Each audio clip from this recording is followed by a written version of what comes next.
नमस्कार, बहुत बहुत स्वागत है आप सबका इस नए वीडियो में। मैं हूं सरोज सिंह और इसके पहले वाले वीडियो में कुमार भारती पाठ 10 जिसका शीर्षक है पृथ्वी और आकाश, लेखक हैं श्री राम परिहार, इसके पहले भाग का अध्ययन हम लोगों ने किया।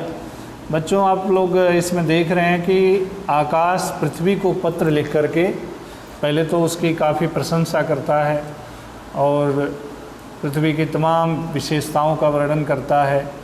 कई नामों से पृथ्वी को संबोधित करता है और अंत में वह एक प्रश्न करता है कि आप तो माता हैं और माँ कभी कुमाता नहीं होती, फिर आप अपने गर्भ में ऐसे भूकंप क्यों लाती हैं जिसके कारण तमाम लोग मर जाते हैं, लोगों का सत्यानाश हो जाता है।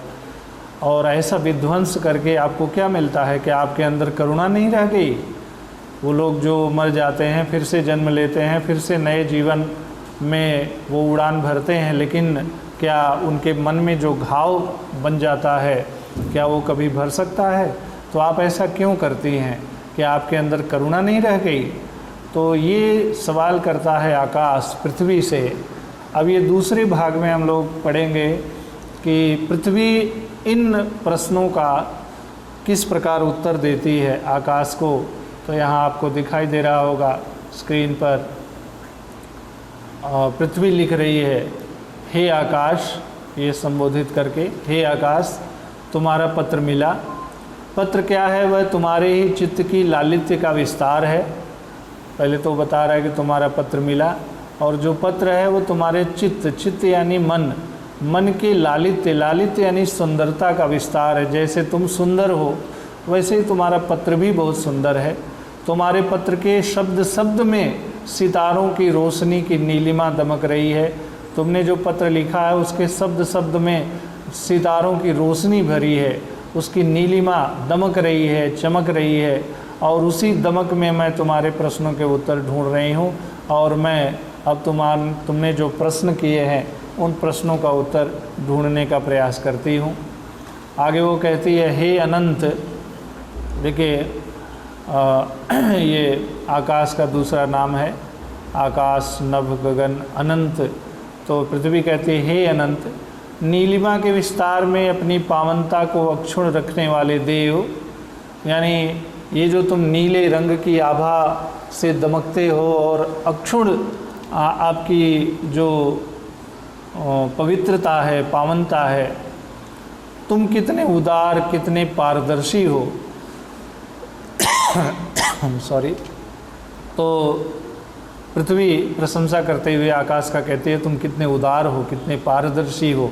पारदर्शी वह पदार्थ होता है बच्चों जिसके आर पार दिखाई दे, तो तुम कितने पारदर्शी हो। तुम मेरी विभूति को देखकर कितने प्रसन्न हो, इसलिए शब्द की पावनता और उसकी असीमित मिश्रण अर्थवत्ता भी तुम्हारे पास है।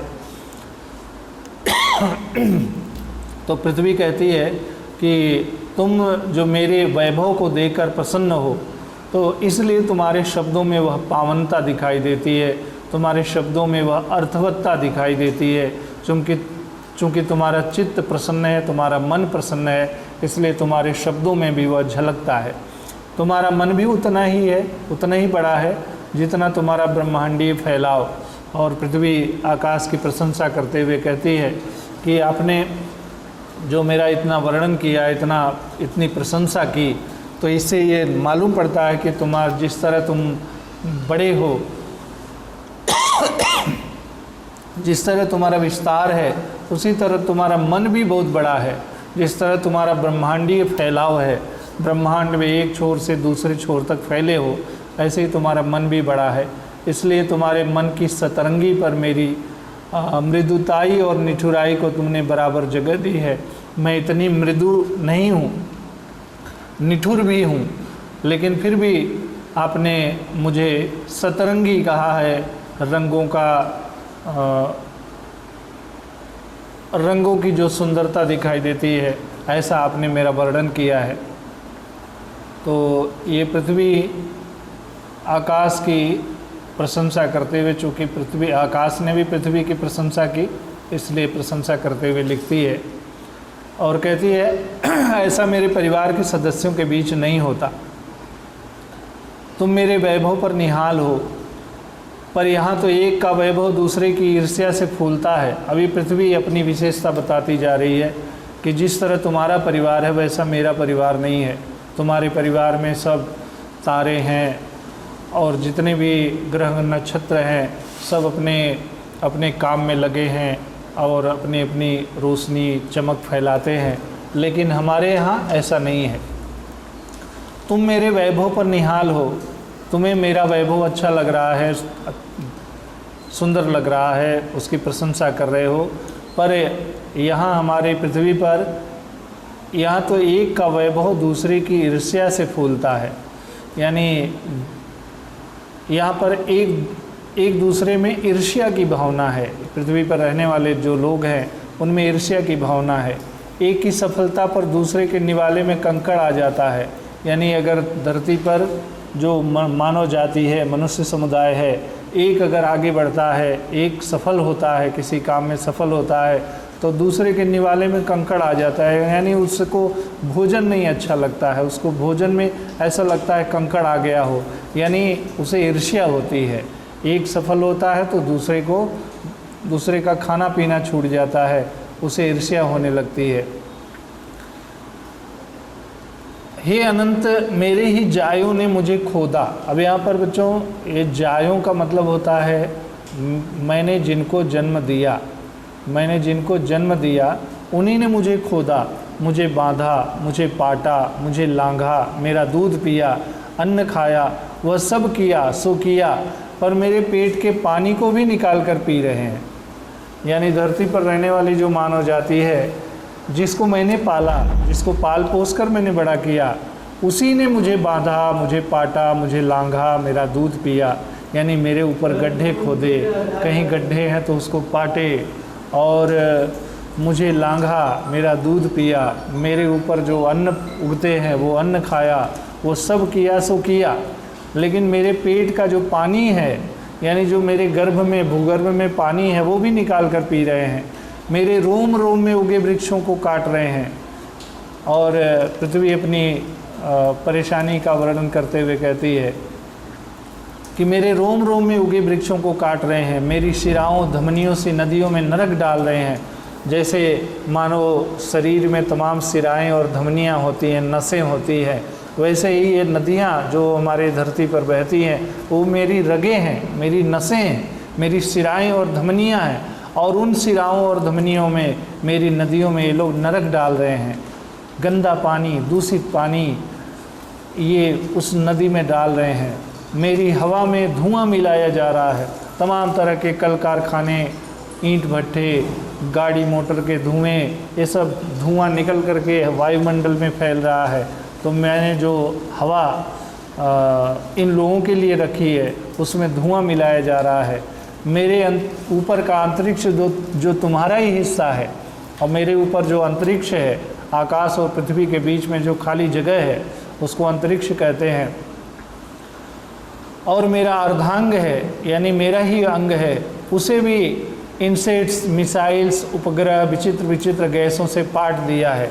उसमें भी मनुष्य ने तमाम तरह के इंसेक्ट्स भेजे हैं, मिसाइलें छोड़ते रहते हैं, उपग्रह भेजते रहते हैं, और विचित्र विचित्र प्रकार की गैसें उत्पन्न होती हैं धरती पर, और इन गैसों से मेरे अंतरिक्ष को इन्होंने पाट दिया है। अब बताओ, जीवन की रचना के उपकरण ही साबुत नहीं रहने दिए। ये सब जीवन की रचना के उपकरण हैं। जैसे किसी उपकरण से किसी वस्तु का निर्माण होता है, वैसे हवा, पानी, धरती, इन सब चीज़ों से मनुष्य जीवन बनता है, मनुष्य जीवन चलता है। और ये लोग क्या करते हैं, जीवन के जो उपकरण हैं उसको ही साबुत नहीं रहने देते, उसको ही अखंड नहीं रहने देते, उसको ही टुकड़ा कर देते हैं, उसको ख़राब कर देते हैं। यहाँ जीवन ही जीवन रस के खिलाफ हो गया है। ये जो जीवन है, मानव जीवन है, वो जीवन रस के खिलाफ हो गया है। यानी जीवन रस, यानी जो पानी है, हवा है, ये सब जीवन रस हैं जिससे हमारा जीवन चलता है। और ये जीवन यानी मानव जाति इस जीवन रस के खिलाफ खड़ा हो गया है। मेरे बेटे इतने गर्रा गए हैं मतलब मदमस्त हो गए हैं, दीवाने हो गए हैं, पागल हो गए हैं कि असुरों की आँखों का लालपन इनकी आँखों में तैरने लगा है। यानी जैसे असुर होते हैं और उनकी आँखें लाल होती हैं, हम क्रूर होते हैं, वो दूसरों का कत्ल करते हैं, ऐसे इनकी आँखों में लाली आ गई है, यानी इनकी आँखों में क्रोध आ गया है।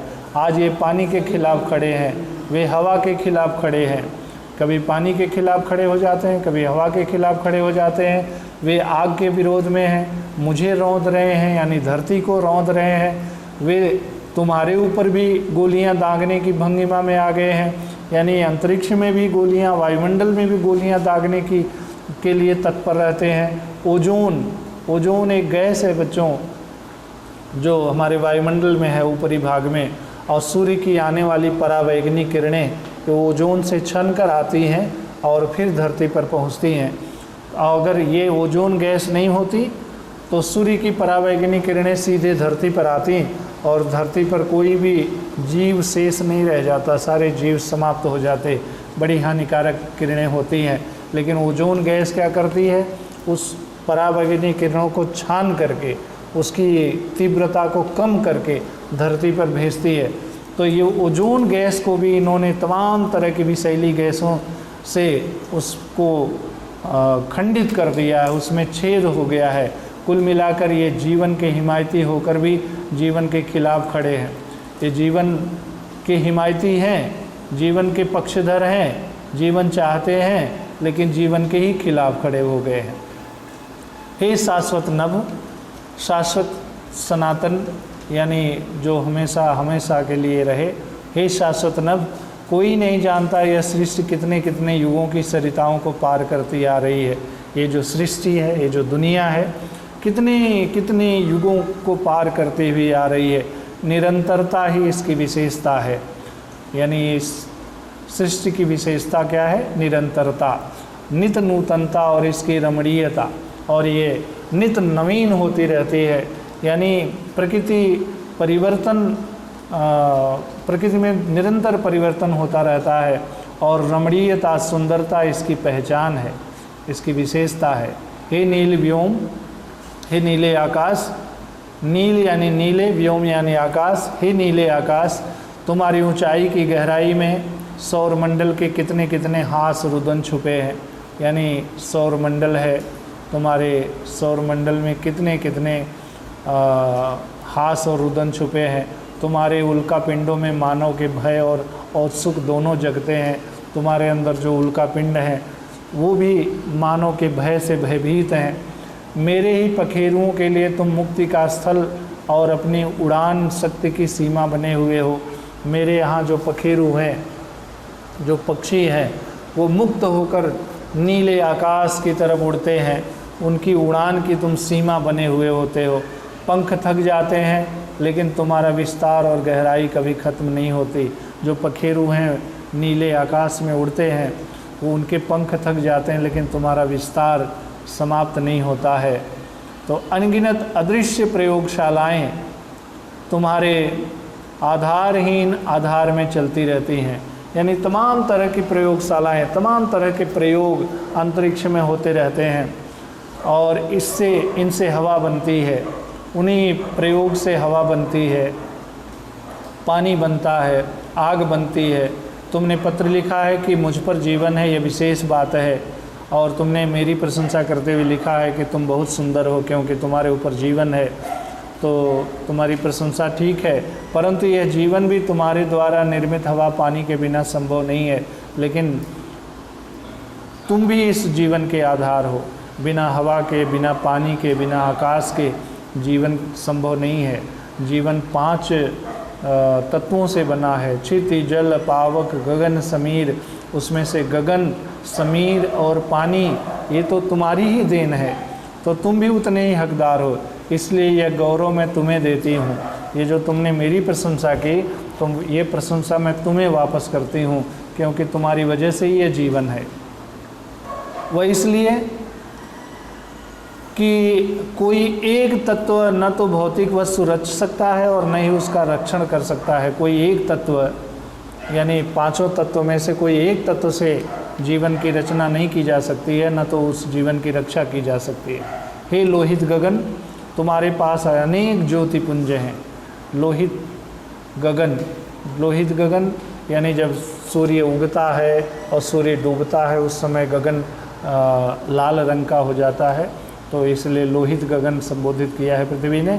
तो कह रही है कि हे लोहित गगन, तुम्हारे पास अनेक ज्योतिपुंज हैं, प्रकाश पुंज हैं, जिनसे प्रकाश निकलता है।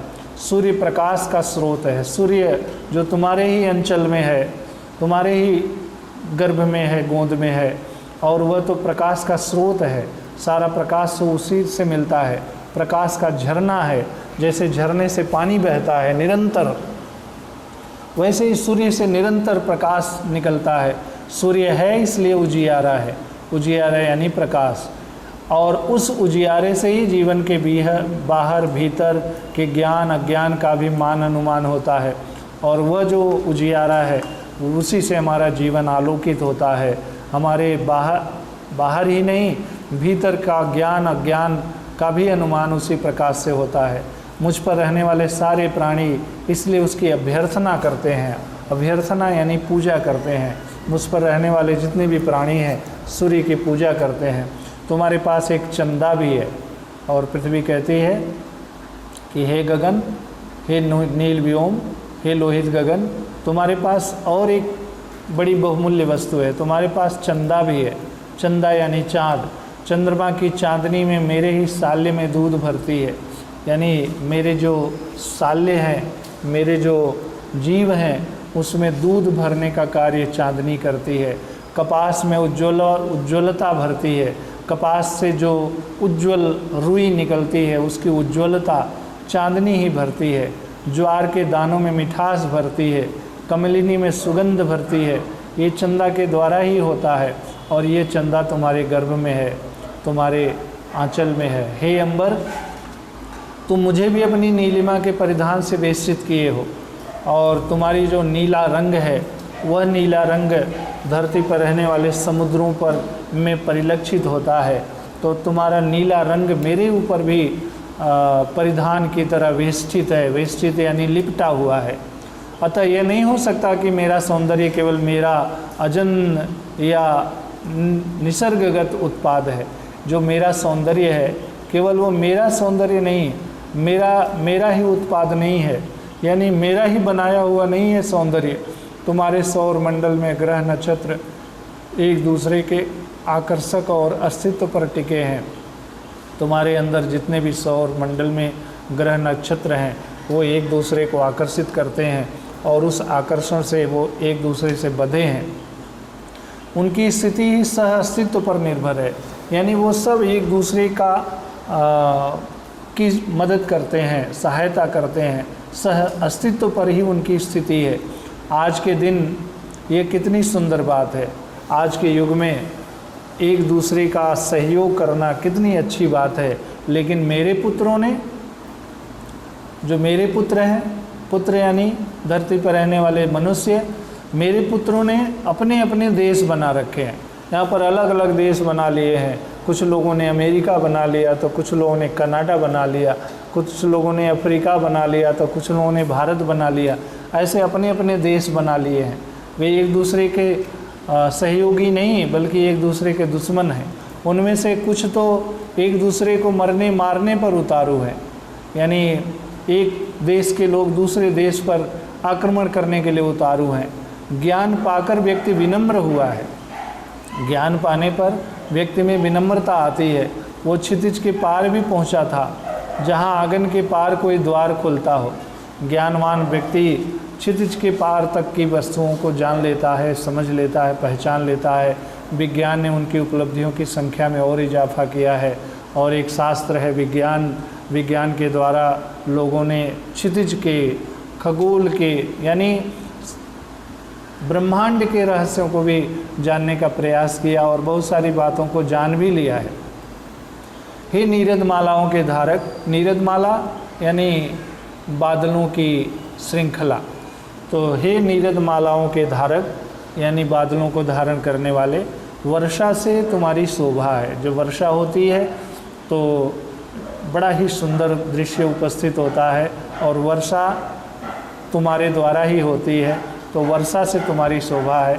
वर्षा तुम्हारी हृदय की धारा है, तुम्हारे हृदय से निकलने वाली धारा है, तुम्हारी अनुभूति है, तुम्हारा अनुभव है। इस अनुभूति की अभिव्यक्ति में जब तुम मेघों की कविता लिखते हो और वह कविता नव शब्द शब्द बूंद बूंद मुझ पर झरती है, तो परम प्रकृति का महाकाव्य रचता है। जैसे कोई कवि एक एक शब्द लेकर कोई महाकाव्य रचता हो, वैसे ही जब तुम्हारे एक एक बूंदें पड़ती हैं तो उससे प्रकृति का महाकाव्य की रचना होती है। जो जल तुम श्यामल घनों से बरसाते हो, श्यामल घनों यानी काले बादलों से बरसाते हो, वह मेरे जीवन का रस है। वही तो मेरे जीवन का रस है, उसी के द्वारा तो जीवन चलता है। वही फूलों में गंध, वस्तु में रूप, फलों में रस, मेरी देह पर जाकर स्पर्श और झरनों में शब्द बनकर रूपायित होता है। यानी जो जल बरसाते हो वही तो मेरे जीवन का रस है। वही फूलों में गंध भरता है, उसी से वस्तुओं को रूप मिलते हैं, उसी से फलों में रस आता है। और मेरी देह पर जाकर यानी धरती पर वही बूंदें जब पड़ती हैं तो धरती को स्पर्श करके झरनों में बदल जाता है, झरनों में रूपायित होता है। तो यही जल मेरे गर्भ में जाकर मेरे जीवन में संतुलन पैदा करता है। उसमें से कुछ जल भूगर्भ में चला जाता है, मेरे गर्भ में जाता है और मेरे जीवन में भी संतुलन पैदा करता है। भूगर्भ जल और थल पर स्थित जल की मात्राएं भी एक तरह का संतुलन कायम करती है। ऊपर भी जल, नीचे भी जल, एक तरह से संतुलन कायम करती है। मेरे बेटों ने भूगर्भ का इतना दोहन किया कि मेरे भीतर का संतुलन गड़बड़ा गया। यानी इन लोगों ने गर्भ से इतना पानी निकाल लिया, इतना दोहन कर लिया, इतना शोषण कर लिया कि जो संतुलन था, जैसे तराजू के दो पलड़ों पर अगर बराबर वजन रखा जाए तो तराजू के पलड़े संतुलित होंगे, लेकिन अगर एक पर ज़्यादा वजन हो जाए, एक पर कम कर दिया जाए तो उसका संतुलन गड़बड़ हो जाता है। ऐसे ही धरती पर जो जल है और धरती के अंदर जो जल है, इन दोनों से धरती का संतुलन है। लेकिन इन लोगों ने भूगर्भ से इतना जल निकाल लिया कि वह संतुलन गड़बड़ा गया, और वही गड़बड़ाहट कभी भूकंप, कभी ज्वालामुखी बनकर फूटता है। और इसी कारण आपने प्रश्न किया था कि भूकंप क्यों आते हैं, तो कारण यही है कि इन्होंने जल का इतना दोहन किया, गर्भ में इतना खोखला पैदा कर दिया कि मेरा संतुलन बिगड़ गया। और संतुलन बिगड़ने से कभी कभी भूकंप आ जाते हैं, कभी ज्वालामुखी बनकर फूटता है। हे उदार चेता आकाश, हे उदार चरित्र के आकाश, कौन माँ अपनी संतान का अनिष्ट चाहती है? कोई माँ अपनी संतान का अनिष्ट नहीं चाहती है। परंतु जब मेरी ही इज्जत पर बेटे वैभव जुटाएंगे, यानी मेरी इज्जत बेच कर मुझे खोखला कर करके अपने धन जुटाएंगे, मेरा पानी बोतलों में बंद कर करके बेचेंगे, मेरी हवा को सांस लेने लायक नहीं रहने देंगे, तब इन्हें अनुशासित करने के लिए कभी कभी अप्रिय निर्णय लेने पड़ते हैं, कभी कभी वह निर्णय लेने पड़ते हैं जो प्रिय न हो। हे उदार चेता, ये मेरे मन के भाव हैं जिनसे तुम अपने उत्तर शायद पा सको। वैसे परम प्रकृति के रहस्यों से संबंधित प्रश्न के उत्तर कब कोई दे सका है? यानी प्रकृति के रहस्यों का उत्तर तो कोई दे नहीं सकता, लेकिन फिर भी मैंने कुछ शब्दों में तुम्हारे प्रश्नों का उत्तर देने का प्रयास किया है और तुम्हें इनके उत्तर मिल सकते हैं। तुम्हारी पृथ्वी, और इस तरह से पृथ्वी ने अपना कहना बंद कर दिया। चंद्रमा की चांदनी का परिणाम, तो चंद्रमा की चांदनी साल्य में दूध भरती है, कपास में उज्ज्वलता भरती है, और इस तरह से ज्वार के दानों में मिठास भरती है और कमलिनी में सुगंध भरती है। ये इसका उत्तर हो सकता है बच्चों। और यहाँ पर कपास में उज्ज्वलता, ज्वार के दाने में मिठास, कमलिनी में सुगंध, और विशेषताएं लिखकर तख्ता पूर्ण करो। आकाश की क्या विशेषता है, पृथ्वी की क्या विशेषता है, और उचित शब्द लिखकर प्रवाह तालिका पूर्ण करो। निमिषी, पल, क्षण, ये निमिष, पल, क्षण, घंटे, दिन, महीना, वर्ष, ये छोटे से बड़े की तरफ जाएगा। और पाठ से 5 शब्द चुनकर उनके 3-3 पर्यायवाची शब्द लिखे। पाठ में प्रयुक्त 5 विलोम शब्द लिखे और एक निबंध लिखना है, मैं आकाश बोल रहा हूँ, इस पर अपने विचार प्रस्तुत कीजिए। तो बच्चों ये पाठ समाप्त हुआ। यहाँ पर कुछ ये एक बॉक्स दिया है, इसमें तमाम शब्द हैं, इसमें बहुत सारे मुहावरे छिपे हुए हैं। उन मुहावरों को ढूंढना है, कहावतों को ढूंढना है और उनका अर्थ लिख करके वाक्य में प्रयोग करना है। जैसे कि डूबते को तिनके का सहारा। अब यहाँ पर देख रहे हैं डूबते को तिनके का सहारा, डूबते को तिनके का सहारा, ये एक कहावत बन गई। तो इस कहावत को लिख करके हमें उसका वाक्य में प्रयोग करना है। और इसी तरह कलेजा मुंह को आना, और इस तरह से कलेजा मुंह को आना, कचूमर निकलना, ये सब कहावतें और मुहावरे हैं। तो इसको आप लोग लिख सकते हैं। और निम्नलिखित वाक्यों के उद्देश्य और विधेय अलग अलग करने हैं। तो बच्चों जो इंग्लिश में आप लोग पढ़ते हैं सब्जेक्ट और प्रेडिकेट, सब्जेक्ट वो होता है जिसके द्वारा क्रिया की जाती है। तो हमारे पिताजी ये उद्देश्य हो गया और बाकी जितना भी है वो सब विधेय है। पिताजी ये उद्देश्य और बाकी विधेय, और हमें ये उद्देश्य और बाकी जितने भी शब्द हैं वो विधेय। तो इस तरह से इसको वर्गीकृत करना है। तो आज के लिए बस इतना ही, फिर मिलेंगे अगले वीडियो में। बहुत बहुत धन्यवाद।